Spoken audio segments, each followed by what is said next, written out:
ẹ kú dédé àsìkò ní gbogbo tọ́jà ìkànnì amóhùnmáwòrán Naija TV ṣe bẹ́ẹ̀ tó dé ní gbogbo tẹ́tí láǹfààní àti mọ̀ gbọ́ wa àti mọ̀ wò wá gẹ́gẹ́ bẹ́ẹ̀ ṣe mọ̀ pé aláǹfààní àti mọ̀ lọ káàkiri kálọ̀ mọ̀ mọ́ àfúnyín bó ṣe ń gbóná fẹlifẹli àwọn ìṣẹ̀lẹ̀ lórílẹ̀‐èdè wa Nàìjíríà yálà labala òṣèlú ìròyìn amúlùdùn tàbí labala eré ìdárayá agboolé fújì náà la àbáyọ níbi tí gbajúgbajà olórin fújì ni Alhaji Suleiman Alao Malaika ti fi èsì ọ̀rọ̀ síta wọ́n fi èsì ọ̀rọ̀ ọ̀hún síta níbi ìfọ̀rọ̀wérọ̀ kan tó wáyé pẹ̀lú akọ̀ròyìn kan tó ní iléeṣẹ́ Àgbàlẹ̀tù TV èsì ọ̀rọ̀ lórí ìbéèrè wípé Alhaji Wasiu Ayinde ọba Alhaji Saheed Òṣùpá bákan náà ọba ẹ̀yìn náà tí wọ́n ń jẹ ọba wọn ni ṣé kò mọ̀ ṣe yín bákan ni lẹ́yìn tí àwọn náà ṣe jẹ́ kó di mímọ̀ níbi ìfọ̀rọ̀wérọ̀ ọ̀hún wípé ayé ọ̀làjú láṣẹ bẹ́ẹ̀ làwà wọn ni àwọn tó bá mọ rírì àwọn lẹ́nu iṣẹ́ tí ènìyàn bá ń ṣe àwọn tó bá mọ béèyàn ṣe ṣubú tó àwọn náà ni wọ́n máa ṣe bẹ́ẹ̀ ni wọ́n pèèyàn ní ọba lẹ́nu iṣẹ́ ni báyìí náà ni wọ́n ṣe àlàyé ọ̀rọ̀ ọ̀hún lẹ́kùnrẹ́rẹ́ tí wọ́n sì tú pẹ̀rẹ̀pẹ̀rẹ̀ ọ̀rọ̀ lórí pé kò sí tó burú bẹ́ẹ̀ táwọn bá pe àwọn tó wà níwájú tàbí àwọn tó wà lẹ́yìn àwọn ní ọ̀gá nítorí ká dọ̀bálẹ̀ fún ara báyìí ìyẹn ò ní pé ká má ga ẹ wò ẹ bá mi wọn kàn fìdílé tàbí kẹ fìdílé nǹkan kẹjẹ kájọ fọ́nrán ọ̀hún ká gbọ́ àlàyé ọ̀rọ̀ náà lẹ́kùnrẹ́rẹ́.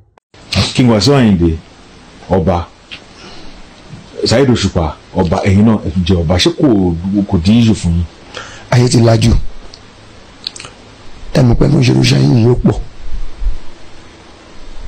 àwọn tó mọ ọbẹ̀ ṣe tóbi tó nù ẹ̀ wọn lọ bá ní ẹ̀mẹ̀ èèyàn kì í sọ pé kì í rí èèyàn tó ju yín lọ àti pé kìtẹ̀ ló wà ní pé mo pè yàn lọ́gàgùn èèyàn yes ókè ó dá gbogbo wọn pátápátá ọ̀gá mi wọn everybody ọ̀gá mi wọn ṣe kí ló dì mí lọ́wọ́ ni inú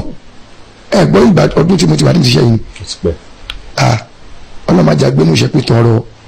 ṣé pípẹ́ tí wọ́n á pẹ́ nínú ẹ̀yẹn òun ló sọ mí di ibi mo yẹ wà ní àwọn kan ti wà kí n tó dé bẹ́ẹ̀ ọmọ bá dèmí mo sọ fún wọn tábà travel tí inú ìbá wọn ẹ̀ dúró sí tó ṣe pé wọn ẹ̀ láti dúró tó dẹ̀ ní rísìn fún ọmọ màá sì ṣe màá support ẹ láti ṣe. ó ń sá lọ jẹ́ kí n mọ̀. ó kàn fi àjẹrẹ tó bá sá lọ alágbèrè ń pọ̀ lónìí olówó kankan ní lájú ẹ̀lẹ̀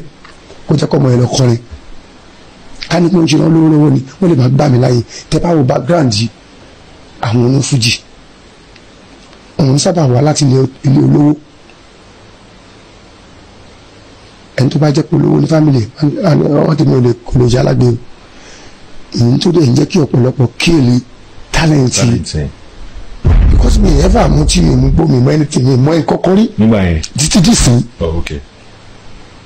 tí kì í bá ṣe pé àwọn tọ́lọ́run tó wá rán sí mi bí àmì bá tẹ̀ ti gírè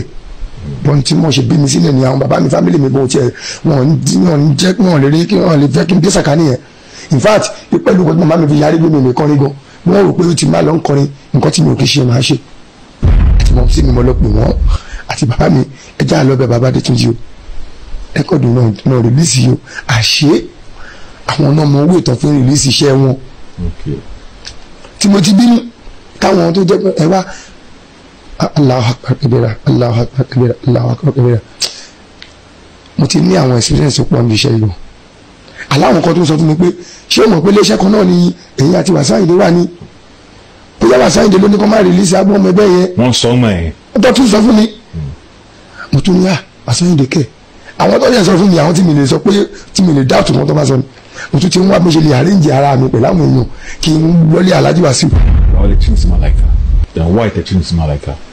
nítorí pé. tó ẹ káàbọ̀ padà àlàyé ọ̀rọ̀ náà lè ṣe bẹ́ẹ̀ lẹ̀ ti bọ̀ lẹ́kùnrẹ́rẹ́ wọ́n jẹ́ kó dé mímọ̀ nínú fọ́nrán ọ̀hún wípé àwọn tán mọ rírì wọn àwọn olólùfẹ́ wọn àwọn tán mọ báwọn ṣe tó lágboolé fújì àwọn tó mọ ìyá wọn náà ni wọ́n ṣe bẹ́ẹ̀ ni wọ́n máa pe àwọn lọ́ba tí àwọn sì gbà tọwọ́ tẹsẹ̀ bákan náà wọ́n jẹ́ kó dé mímọ̀ wípé kò sí ohun tó tún burú níbẹ̀ ò tí àwọn bá ṣe bẹ́ẹ̀ táwọn bá pe àwọn aṣíwájú tàbí àwọn tó wà lẹ́yìn àwọn lọ́gàá wọn ni adọ̀bálẹ̀ fún ara báyìí kò ní pé ká má ga ẹgbẹ́ ṣe lóòótọ́ ni pé àwọn kan rí wọn mọ rírì wọn lágboolé fújì àwọn bí olólùfẹ́ wọn ṣe bẹ́ẹ̀ ni wọ́n máa pè wọ́n ní ọba fújì ní tòótọ́ ìyá tó bá kọ sẹ́yìn náà mẹ́wàá láti bá fi èrò tí iná sọ̀wọ́ sábàlá rí sí ìyẹn comment section ṣùgbọ́n ká tó máa lọ ẹ jẹ́ ká ka ọ̀kan sí méjì nínú nǹkan tí àwọn ènìyàn fi sọwọ́ sí abala àríwísí fọ́nrán ń kàwé ìhà tó kọ sí oníkálukú. a rí kọ́mẹ́ntàsì kan tó ní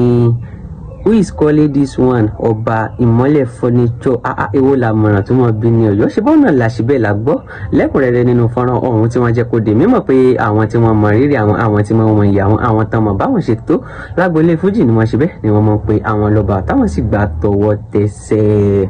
Last born, no Fuji leader will let any of their band members to stay in abroad happily if they are on tour. So that's why most of the band members run away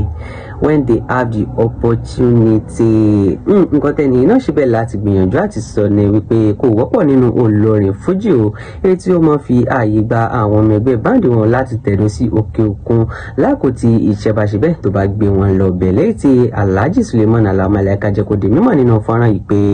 àwọn tó máa ṣe bẹ́ẹ̀ àwọn máa ṣe ìrànlọ́wọ́ tó bá wá láti ọ̀dọ̀ àwọn fún ọmọ ẹgbẹ́ kọ̀ọ̀kan èyí bá wù tó bá wù láti tẹ̀dó sí òkè òkun lákòótì ìṣẹ̀bàṣẹ̀bẹ̀ tó bá gbé wọn lọ bẹ̀ ṣé káwa ní àwọn tó kù wọn kì í ṣe bẹ́ẹ̀ náà ló ṣokùnfà bí àwọn ọmọ ẹgbẹ́ báńdì wọn ṣe bẹ́ẹ̀ tán ṣe máa ń fi ẹsẹ̀ fẹ́ náà tó ẹ tún jẹ́ ká wo òmíràn nínú nǹkan tó ń fi sọ sábàlá rí sí ìfọ̀ràn ọ̀hún ká tó máa lọ. Katori commenters kan tó ní if na Paso e go dey beat around the bush wọ́n ní tó bá jẹ́ pé Alhaji Wasiu Alabi Pasuma ni wọ́n ní wọ́n ṣe máa fi ọ̀pá pọ̀lọpọ̀lọpọ̀ ejò ẹ̀gbọ́n ṣòtọ́ ní báwo ló ṣe rí létí yín ìyàwó ló kọ sí yín gan-an ẹ má wọ́pẹ́ láti bá wa fi èrò tí yín náà sọ̀rọ̀ sábàlá rí sí ìyẹn comment section bákan náà kí bá láìkẹ́ ti bá ṣe kẹfì sọ̀rọ̀ sáwọn olólùfẹ́ yín jákèjádò Nàìjíríà ìkànnì Digi Naija TV àwa ní tiyín ní tòótọ́ torí a ò ní mọ èrè jù báyìí lọ ẹ ṣe fún lò àti gbígbọ́ tí ẹ̀ ń gbọ́ wá a ó tún mọ báyìí pàdé nígbà mi lọ́jọ́ mi lórí ìkànnì kan náà àǹdágbére báyìí fún yín pé ó dàbọ̀.